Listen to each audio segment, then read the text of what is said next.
If you lend somebody an SD card and never see that person again, it was probably worth it. In today's video, I'm gonna teach you how I balance the Sony ZV-E10 on the Crane M3. And this is the method that I use for every single camera I have on every single gimbal. And the reason I love it is because you can actually go out into the field and balance your camera on the ground, in the grass, in the dirt, on a park bench, wherever you are, in less than a minute. And if you're interested in picking up this gimbal, I'll leave a 10% discount code in the description, and I also get a little bit of a kickback for that, so keep that in mind as you shop. So the first thing that I want to explain to you is Zhiyun sends out this base plate that comes with the Crane M3, and one thing that I've learned over the years is I like to put an Arcus Swiss mount plate on the bottom of my camera and this side on the bottom of my gimbal. That way I can quickly interchange cameras in and out. I might be using one camera for like a wide angle lens to get like a nice scene establishing shot, and I'll be using another camera to get a nice close-up shot. And I don't want to have to take the base plate off of the camera, swap it onto my other camera, and then rebalance the gimbal. So I put these Arcus Swiss mount plates on all of my cameras and all of my gimbals so I can quickly swap out cameras. But you don't need an Arcus Swiss mount plate. All you need is the base plate that you attach to the bottom of your cameras. So the first thing that I do is I attach the base plate to the Zhiyun crane. I already have the Arcus Swiss mount plate attached to the base plate. I have the back of the Arcus Swiss mount plate on the bottom of my camera. I'll attach every single accessory that I want to my camera, whether that's a wide angle lens maybe.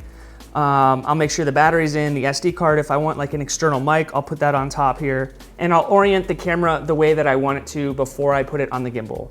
Now I'm gonna go ahead and lock every single access point on the gimbal so that it's nice and steady, just like that. So here we are, all the locks are set. I put my camera on the Arcus Swiss mount plate, twist it on.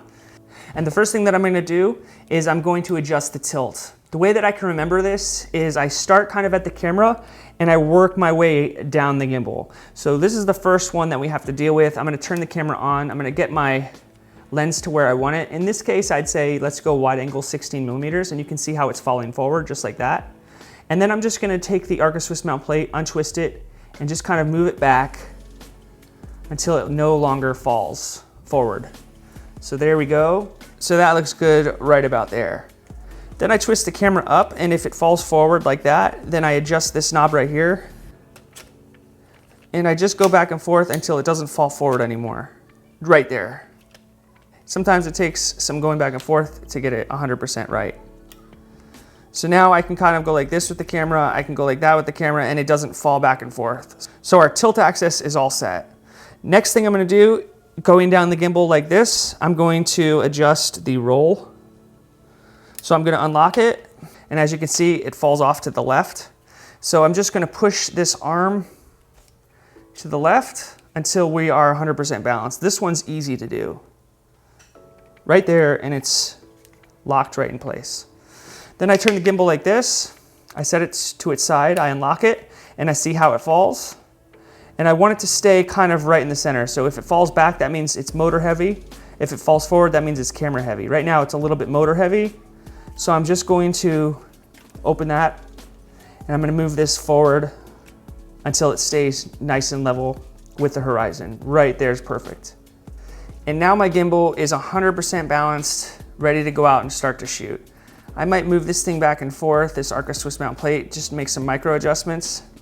So there you go, that's how I balance the ZV-10 on the Crane M3, but you could really use any camera you have on the Crane M3 using the same steps. Also, you can use any camera you have on any gimbal you have, because that's how I do it on every single gimbal. I've used it for a long time and I've never had any issues with it. Don't forget to do a little calibration after you're done balancing each time you put your camera on your gimbal. And other than that, go out and start shooting. I'm Joe with Film Alliance, and until the next video, peace.